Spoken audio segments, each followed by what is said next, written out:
Oke, halo selamat malam.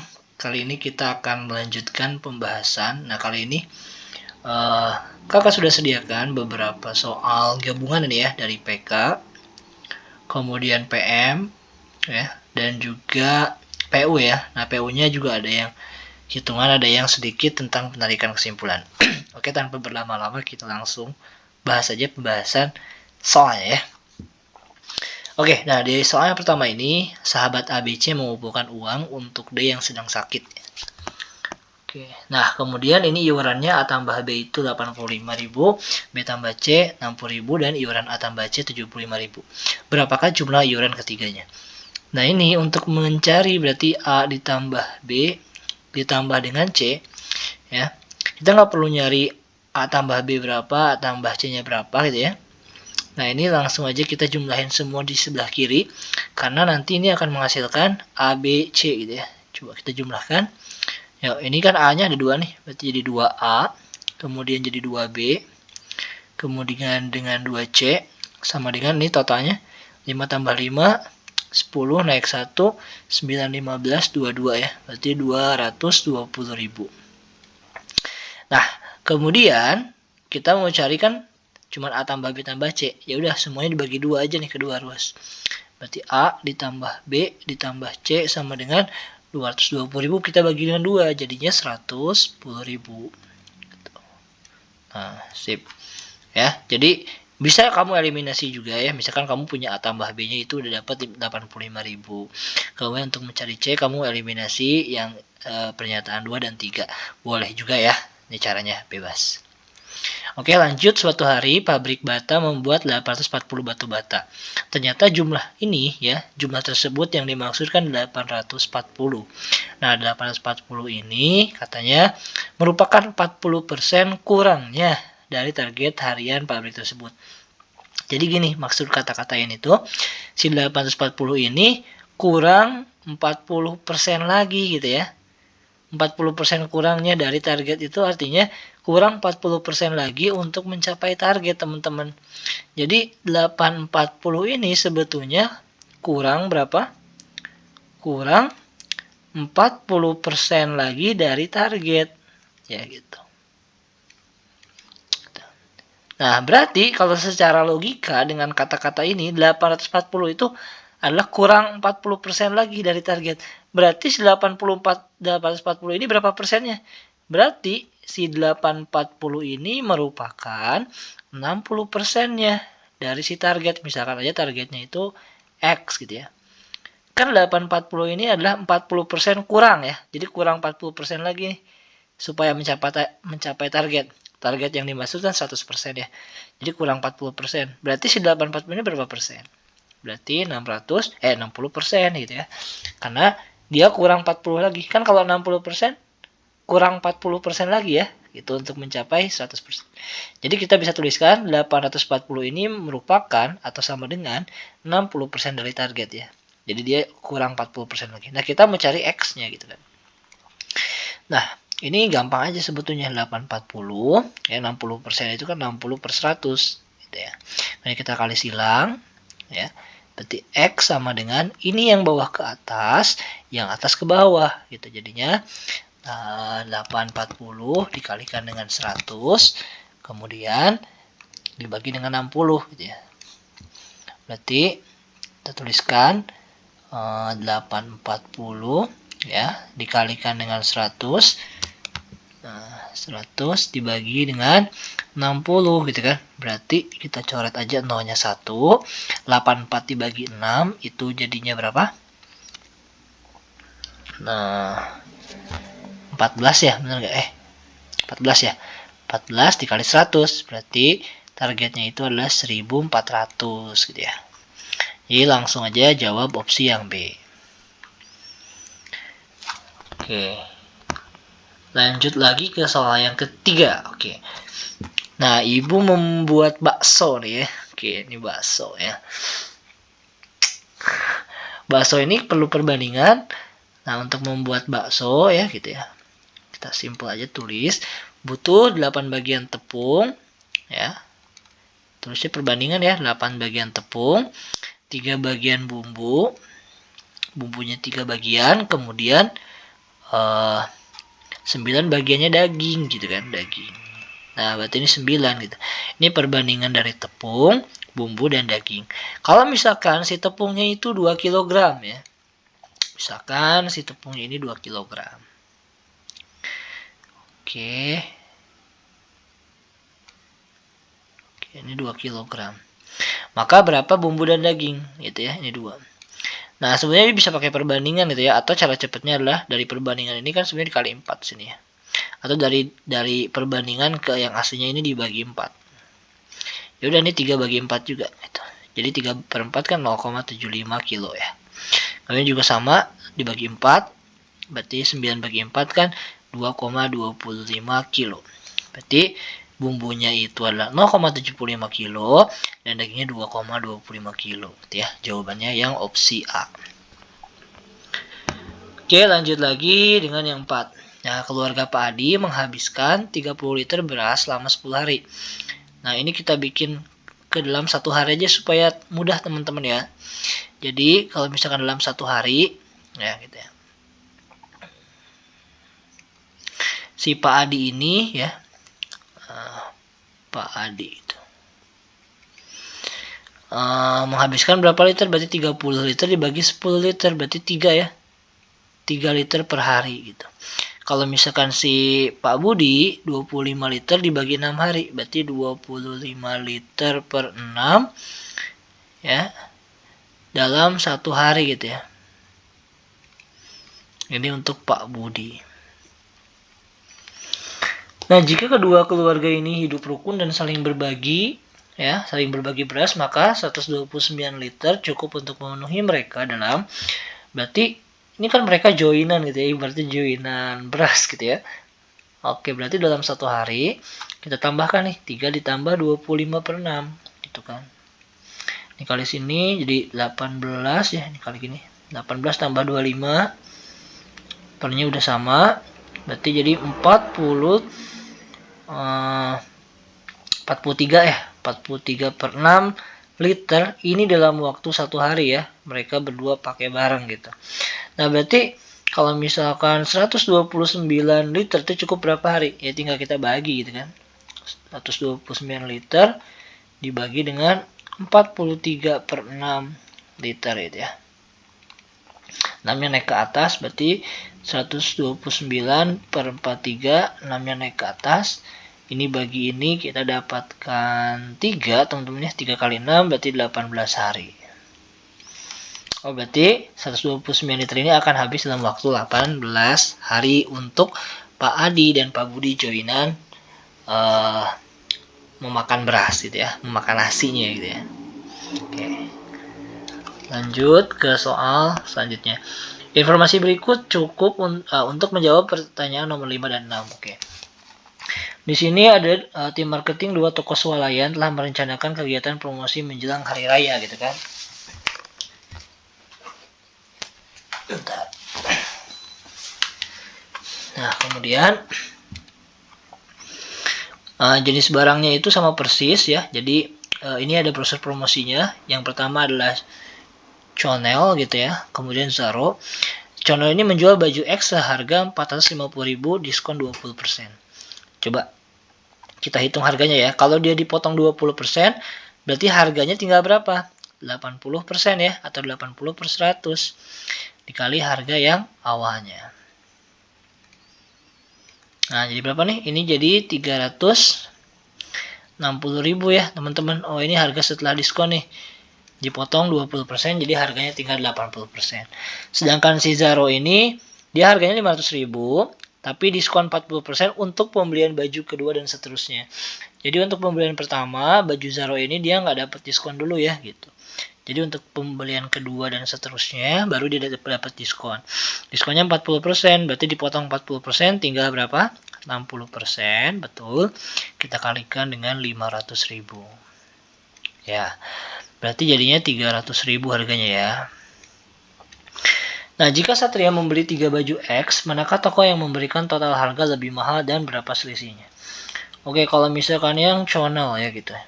Ini kan berarti 3 baju dikalikan dengan 360.000 ya. 3 dikali 360.000 berarti jadi 1.080.000 teman-teman ya, bener gak? Ya. Oke, sekarang untuk di Zaro ya. Di Zaro itu berarti pembelian pertama harus 500.000 nih ya, 500.000 ditambah, nah pembelian kedua dan seterusnya itu dapat diskon jadi 300.000. Jadi 2 dikali 300.000 berarti 500.000 ditambah 600.000. Harganya adalah 1.100.000. Nah, ini dengan ini. Berarti yang lebih mahal yang mana? Pertanyaannya yang lebih mahal berarti Zaro. Selisihnya 20.000 ya. Jawabannya opsi yang C. Nah, kalau misalkan di sini ada Ali membeli 1 baju X, Benny membeli 2 baju X, Cici membeli 3 baju X, dan Doni membeli 4 baju X. Berdasarkan 4 pernyataan di atas, manakah orang yang mendapatkan harga lebih murah di toko Zaro? Oke, kalau Ali ini kalau misalkan membeli 1 baju X yang lebih murah yang mana? Di Chonel kan 360.000 ya. Di Zaro masih 500.000. Berarti ini mahalan Zaro gitu ya. Kita kan mau cari yang lebih murah di toko Zaro. Kemudian kalau misalkan 2 baju. 2 baju itu kan 360 kali 2, 720. Kalau misalkan di Zaro 500.000 ditambah 300.000. Berarti jadi 800.000. Lebih mahal di Zaro juga ya. Kita mencari yang lebih murah. Kalau 3 baju, ya 3 baju ini kalau kita lihat lebih murah yang di toko Chonel juga ya, Zaro lebih mahal gitu kan. Nah, jadi ini enggak juga gitu ya. Oke. Ini lebih mahal di Zaro ya. Kita mau cari yang lebih murah di Zaro. Kalau 4 baju nih, ditambahin lagi yang atas tambah 300.000 jadi 1.380.000 ya. 1.380.000. Oke, sebentar. Oke. 1 juta kita tulis dulu sini. Nah, sini ya. 1.380.000 ya di Chonel. 1.380.000. Kalau misalkan di Zaro dia ini tambah lagi 300.000 jadi 1.400.000 ya. Bener gak? Ini kan kita tambah 360 teman-teman. Kalau 360 berapa? 1.440 ya. 440. Berarti ini udah lebih murah nih di toko Zaro ya. Berarti cuman yang pernyataan 4 aja gitu. Nah, berdasarkan 4 pernyataan di atas, banyak orang yang mendapat ya harga lebih murah. Ada berapa banyak ya? Cuman 1 ya. Si Doni doang.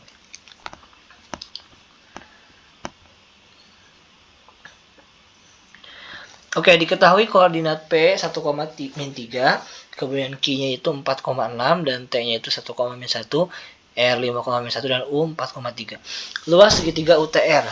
Nah, untuk mencari luas segitiga ini kita udah punya koordinat U, T dan R. Kita bisa gambarkan ya, atau kita bisa menggunakan rumus determinan ya, setengah determinan gitu. Nah, kalau misalkan udah diketahui semua sisinya. Nah, ini kan segitiga UTR ya gitu ya. Bisa kita gambarkan dengan koordinat Cartesius gitu ya. Nanti kita cari gambarnya atau menggunakan langsung. Nah, ini rumusnya adalah setengah pakai determinan ya. Kita dari koordinat U dulu deh. U-nya berapa? 4,3. Tulis di sini 4,3. Terus harus ngurut ya. Mau ke T atau ke R. Misalkan ke T gitu ya. T-nya 1,-1. Terus ke R. R-nya itu adalah 5,-1. Dan yang terakhir balik lagi ke U. Ya, jadi U ke T, T ke R, R balik lagi ke U. U-nya itu tadi 4,3 ya. Nah, kemudian setelah ini ya, caranya adalah setengah. Nah, kita hitung dulu yang bagian mana coba? Yang bagian silang ke kanan sini ya. Ini 4 kali -1, -4. 1 dikalikan dengan -1 ya. Berarti berapa? -1 5 dikali 3 15. Dikurangkan dengan yang silang ke kiri ya, kayak determinan di matriks. 3 kali 1 3, -1 kali 5 itu -5, -1 kali 4 -9, -4. Nah, ya. Setengah Ini 15, ini kan min 5 ya, min 4, min 1, min 5, hutang 5 dibayar 15, berarti sisa 10. Dikurangkan, ini 3 dikurangi 5, min 2, min 2 dikurangi 4, min 6. Nah, ini min 6, T setengah, 10 ditambah 6 ya, ini jadi positif. Berarti setengah dikalikan dengan 16, sorry ya. Berarti jawaban luasnya adalah 8 ya. Oke, jawabannya berarti opsi yang C. Atau bisa menggunakan kamu gambar dulu di koordinat kartesius itu ya. Nanti kamu tentukan gambarnya, tinggal pakai setengah alas kali tinggi ya. Tapi itu untuk menggunakan setengah alas kali tinggi kalau misalkan kita tahu alas sama tingginya ya. Kalau nggak tahu ya lebih mudah pakai cara ini ya. Nah, kalau ini tentukan koordinat U ya. Nah, kita tulis dulu koordinat U itu yang kita cari di sini ya. Tulis dulu P itu 1,-3, ini 1,-3. Kemudian Q itu 6,3. Ini 6,3. U itu 4,3 ya. Nah, ini U yang di sini teman-teman ya. Sebentar, ini koordinat yang di mana nih ya?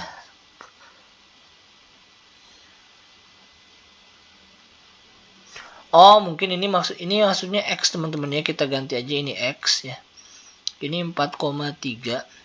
Nah, kenapa kita bisa asumsikan ini X 4,3 di sini? Karena X ini dengan si Q ini dia kan sejajar searah sumbu Y ya. Ini sumbu Y-nya sama-sama 3. Berarti mungkin yang di sini maksudnya X ya. Yang sini U.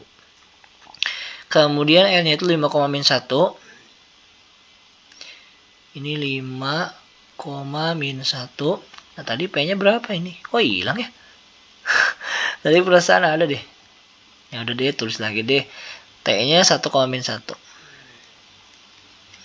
Nah, teman-teman itu harus tahu kalau misalkan sejajar searah sumbu ini, ya, searah horizontal, Y-nya pasti sama gitu ya.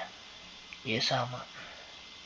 Kalau searah vertikal kayak gini, ya, gitu.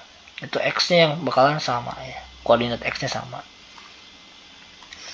Nah, sekarang kita mau cari koordinat daripada si U gitu ya. Nah, gimana caranya? Sebentar, berarti kita bisa cari dulu yang S ini. Yang S itu bisa kita dapat nggak? Bisa ya. Nah, kita ganti merah. Ini kan dia searah sumbu X-nya sama kayak ini nih. Bakal 1 ya, sama-sama 1. Ini sumbu X-nya. Kemudian searah Y-nya bakal sama kayak yang sejajar ini. Ke samping 3 di 1,3. Nah, untuk mencari U ini kita bisa gunakan perbandingan segitiga teman-teman ya. Coba ya, kita bikin segitiga. Wait. Bisa nggak pakai ini nih? Kita bikin kayak gini.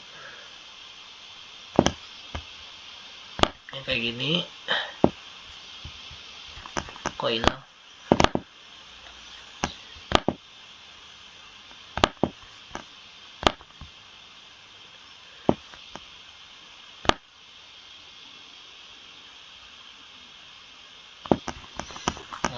Satu ya. Oke.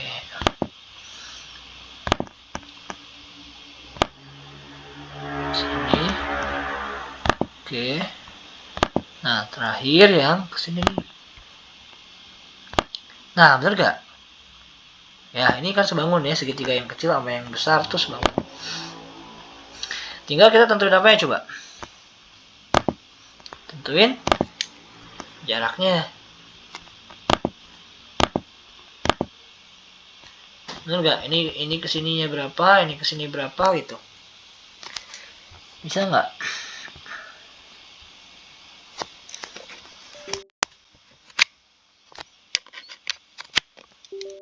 Sebentar teman-teman, ini pennya hilang nih. Kita cabut dulu.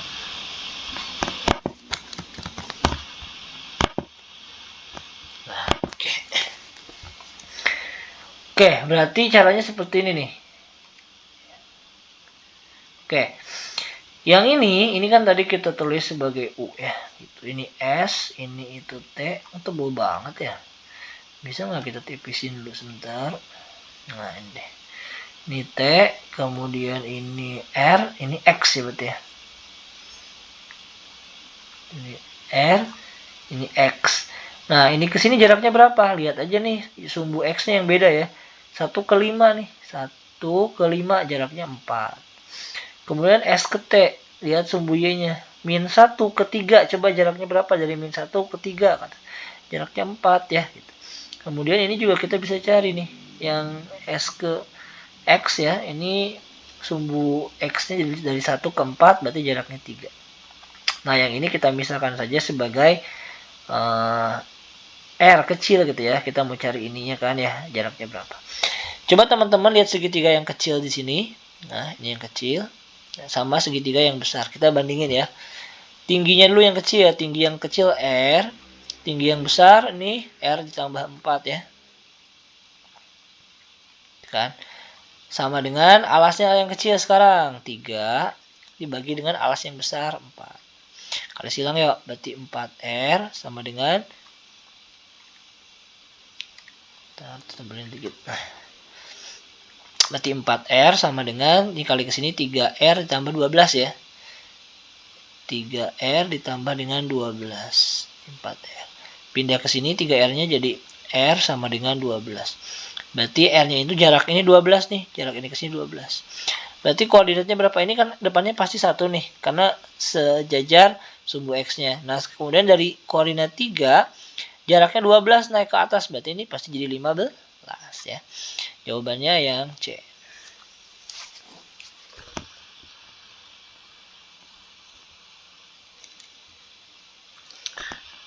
Oke, lanjut ke soal selanjutnya.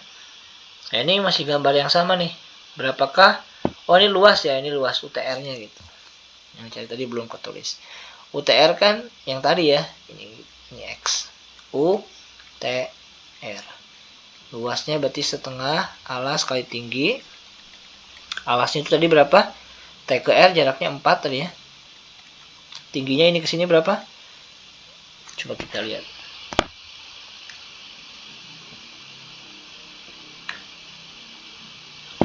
Nah, nih, tingginya 4 ditambah R.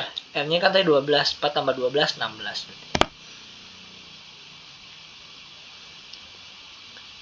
Ini 16 ya. Oke, ini 16. Berarti ini coret 2. 2 kali 16, 32. Jawabannya yang opsi B. Oke, lanjut lagi ke soal selanjutnya. Ini ada eksponen. Nah, hasil dari ini berapa katanya? Kita jabarin aja, ini 2 pangkat 3. Nah, 6 pangkat 6 nya kita pecah ya. 6 nya jadi 2 dikali 3 pangkat 6 per 3 pangkat 9 pangkat 1 per 3.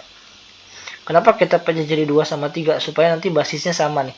Kan di sini ada angka 2 sama 3. Nah, kemudian ini tulis lagi 2 pangkat 3. Nah, ini dipangkatin satu-satu ya. 2 pangkat 6. 2 pangkat 6. 3 pangkat 6. 3 pangkat 6. 3 pangkat 9 pangkat 1 per 3. Nah, sekarang kita kalikan yang basisnya sama. Kalau dikali pangkatnya ditambah. Ya, ini 2 basisnya sama dengan 2 yang ini. 3 tambah 6. Ya. Dikalikan dengan, nah ini pembagian 3. 3 yang basisnya 3 dibagi. Kalau dibagi pangkatnya dikurang. 6 kurang 9. Berarti sama kayak 2 pangkat 9. 3 pangkat min 3. Pangkat 1 per 3. Nah, kalau ada pangkat dipangkatin, pangkatnya dikali teman-teman ya. Ini 9 dikali 1/3. 3. Min 3 dikali 1/3. Min 1. Berarti 2 pangkat 3, 8. 3 pangkat min 1 sama kayak 1/3 ya. Jadi jawabannya 8/3.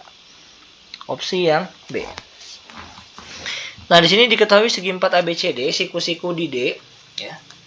Panjang AB-nya 5. Ini 5. AD sama dengan DC 8. AD-nya 8. DC juga 8. BI-nya 3. 3. Nah, karena ini siku-siku, ya. Betul nggak? Ini siku-siku kan ya? Kalau siku-siku berarti ini nih, EBA itu kan siku-siku di E nih. Berarti triple Pitagoras ini 3, ini 4, ini 5. Berarti ini 4 juga, karena nih dari A ke D 8. 4, 4. Ya. Nah, kemudian berapakah luas dari ABCD gitu ya. Nah, kemudian di sini kalau kita tarik sini nih, teman-teman, segitiga siku-siku sini. Sorry, pakai garis deh ya supaya rapi.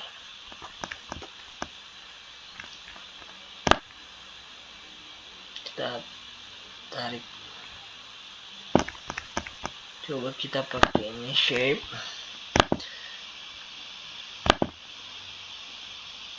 Nah, tarik ke sini.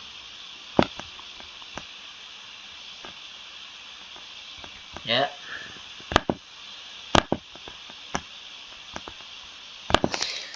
Berarti ini 3 nih, segini ya, gitu kan. Ini segini nih, dari D ke titik yang ini itu 3 sama kayak ini, 3. Berarti ini sisanya 5 nih. Berarti ini 3, ini 5. Ya. Berarti ini kita bisa tuliskan luas ABCD ya, gitu. ABCD. ABCD. Nah, luasnya itu semuanya gitu ya. Di sini ada 3 bangun gitu ya. Ada 3 bangun atau ada 2 bangun. Yang pertama ini segitiga nih. Segitiga yang EBA ini. Segitiga, luasnya yuk cari setengah alas kali tinggi 4 kali 3. Jadi 12 bagi 2 6. Kemudian luas trapesium ini. Trapesium itu adalah trapesium sisi atas 8 ditambah sisi yang bawahnya ini 3. Kemudian kita bagi dengan 2 dikali tingginya. Ini tingginya, tinggi trapesiumnya nih sama kayak ini 4 ya gitu ya. Coret-coret 2, 8 tambah 3 11 kali 2 22. Tambahin jadi 28 ya. Opsi yang C. Nah, ini sekarang kita mau nyari pernyataan yang tepat gitu kan. Nah, sebenarnya ini sama aja gitu ya. Tadi kita udah dapatkan ya, gambarnya sama. Nah, untuk mencari ini kan yang di sini banyaknya sudut C ya, sin kostan. Kita bikin segitiga siku-siku aja di sini. Segitiga siku-siku kayak gitu. Ini B, ini C. Nah, ini yang di sini apa tadi? Kita misalkan aja X gitu ya. Nah, X ke C itu kan jaraknya 5 nih, teman-teman tadi ya. Kita udah dapat 5. Kemudian yang ini ke sini itu sama kayak tingginya ini 4. Benar nggak? Ya, 4 ya. Nah, berarti miringnya berapa nih BC-nya? BC berarti akar 4 kuadrat ditambah 5 kuadrat ya, pakai Pitagoras. 16 tambah 25 berarti akar 41, teman-teman ya. Akar 41. Nah, kita cocokin satu-satu nih. Yang pertama, sin C 16 per 41, bener gak? Sin itu rumusnya apa? Sin itu rumusnya demi ya. Depan per miring. Depannya itu, ini kan akar 41. Sudut C-nya di sini. Depannya ini lihat nih, depannya. Nah, 4. Ini depan. Ini miring. Ini samping ya. Miringnya akar 41. Coba kalau kita kuadratkan, bener gak segini? 4 kuadrat 16, akar 41 dikuadratkan akar 41. Oke, betul ya. Yang kedua, cos kuadrat dari C. Cos C-nya sendiri kan samping per miring kalau cosnya. Sin demi, cos sami. Sampingnya di sini 5. Akar 41 miringnya. Dikuadratkan jadi 25 per 41 juga betul. Sekarang tangan. Tangan desa ya. Tangan C desa. Depannya berapa tadi? Depannya 4, sampingnya 5 ya. Jadi 4 per 5. Dikuadratkan jadi berapa nih? Tan kuadrat 16 per 25, betul. Kalau yang terakhir, ini sin kuadrat C tambah cos kuadrat C, pasti hasilnya 1 ya. Dengan syarat sudut ini sama ini sama ya. Kalau ada sin kuadrat alfa ditambah cos kuadrat alfa juga sama dengan 1 ya. Jadi ini sebetulnya semua statement betul. Ada berapa? Ada 4 statement yang tepat ya. Oke, lanjut lagi. Nah, sekarang tinggal soal yang PU ya, PU cerita. Coba kita baca yang pertama dulu.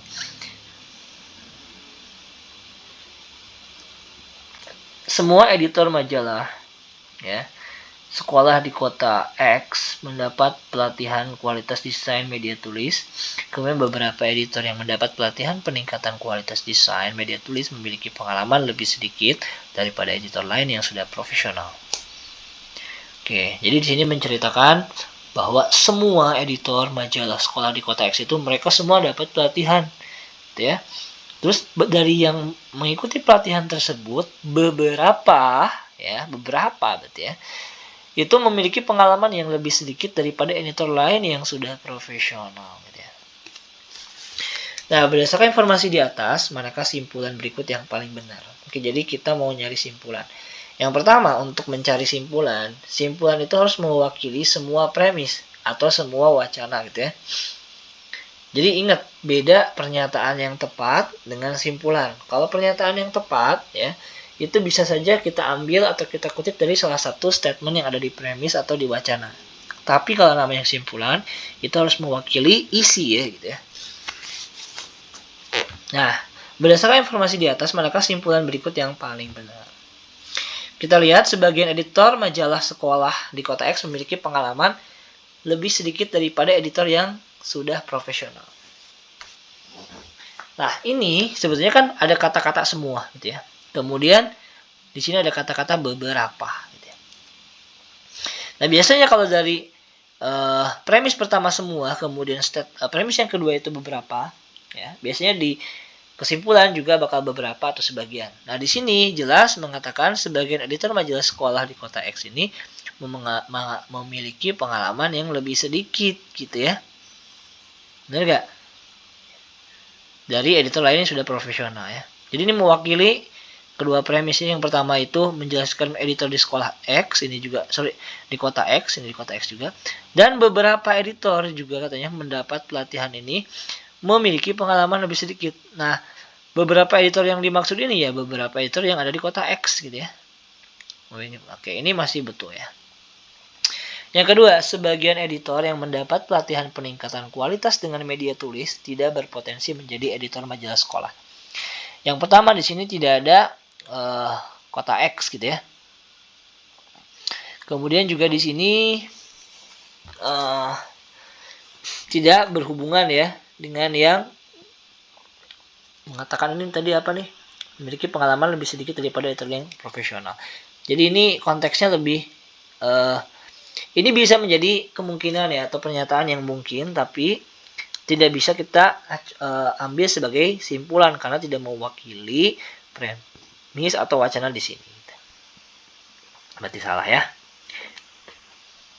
Yang C, sebagian editor yang bekerja di majalah sekolah tidak pernah menjadi editor majalah sekolah di kota X. Ini juga tidak ada di wacana atau premis ini gitu ya.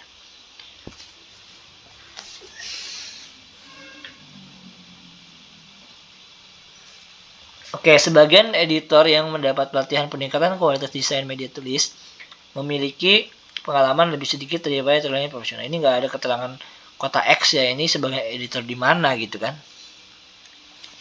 Sebagian editor majalah di sekolah di kota X mendapat pelatihan peningkatan kualitas desain media tulis. Ini enggak, salahnya jelas di sini semua kan, semua editor ya. Jadi ini juga tidak sesuai dan juga tidak menjelaskan tentang tadi ada beberapa yang memiliki pengalaman yang lebih sedikit ya. Jadi di sini simpulan yang paling benar kita jelas jawabannya adalah yang A ya, yang mewakili premis-premis di atas. Lanjut, jika sinar UV masuk ke tubuh seseorang terlalu sering, nah ini ada jika, berarti ini pasti kesimpulan ya. Ini kita P ya, misalkan P, maka sistem kekebalan tubuh akan berkurang, ini Q. Nah, jika sistem kekebalan tubuh berkurang, berarti Q tadi, maka tubuh mudah terserang penyakit R. Simpulan yang paling benar berdasarkan premis di atas itu. Nah, ini bentuk yang sangat tidak asing ya. Biasanya penarikan kesimpulan dari premis itu ada 3 ya. Yang pertama itu ketika kita punya P maka Q, kemudian kita punya P, maka kesimpulannya adalah Q. Ya.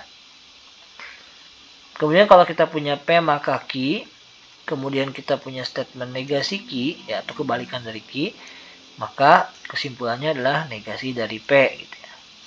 Dan yang terakhir ini silogisme, ini yang paling umum, kita punya P maka Q, kemudian Q maka R, maka kesimpulannya adalah P maka R ya. Yang ini Q-nya kita coret. Ya. Nah, langsung aja karena ini bentuknya adalah P maka Q dan Q maka R, maka jelas kesimpulannya adalah ini pakai yang silogisme teman-teman ya. P maka R. Berarti jika sinar UV masuk ke tubuh seseorang terlalu sering, maka tubuh mudah diserang penyakit ya. Mana tuh berarti?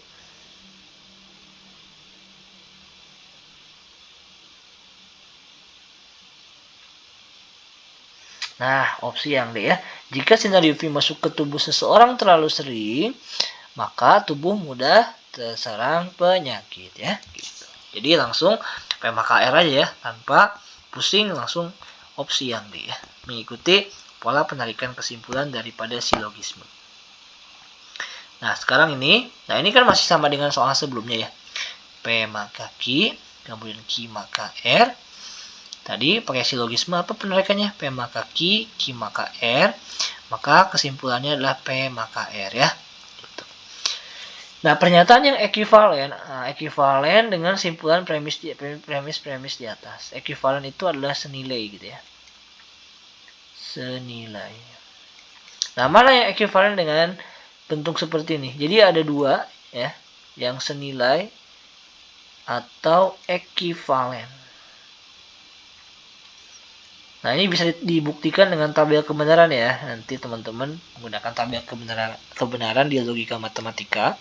Kalau kita punya P maka R, nah yang ekuivalen pertama adalah negasi R, maka negasi P. Kemudian yang kedua adalah negasi P atau Q. Ini atau ya, yang ke atas. Nah, mana nih yang ekuivalen dengan ini? Berarti kalau yang A dulu nih, yang opsi A itu apa? Jika tubuh mudah terserang penyakit, berarti ini kan Q ya. Maka sinar UV terlalu sering masuk ke tubuh seorang P. Apakah ekuivalen? No, sorry ini R teman-teman ya.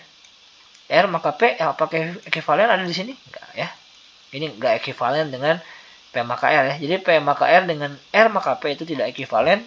Teman-teman bisa buktikan di tabel kebenaran ya, menggunakan logika matematika ya. Yang B, sinar UV masuk ke tubuh seseorang ya. Berarti ini P. Oh, tidak terlalu sering, berarti negasi P. Dan tubuh mudah diserang penyakit dan serang penyakit. Ini dan, nah ini enggak ya, harusnya atau. Yang C, sinar UV masuk ke tubuh seorang tidak terlalu sering, berarti negasi P. Atau tubuh mudah diserang penyakit. Nah, ini ekuivalen teman-teman ya, ada di sini. Sini jawabannya udah yang C, cuman kita buktiin dulu yang lain ya. Bisa jadi ada lebih dari satu opsi jawaban kan gitu ya.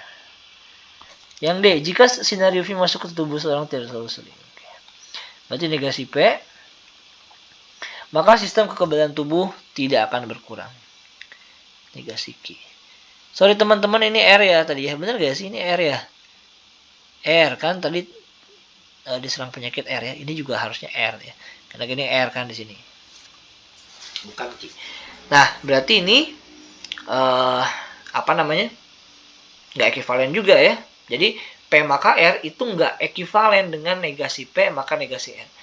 Yang ekuivalen dengan P maka R itu cuma dua. Yang pertama negasi R maka negasi P, kita balik. Atau negasi P atau ya R gitu, seperti ini. Jadi ada dua yang ekuivalen.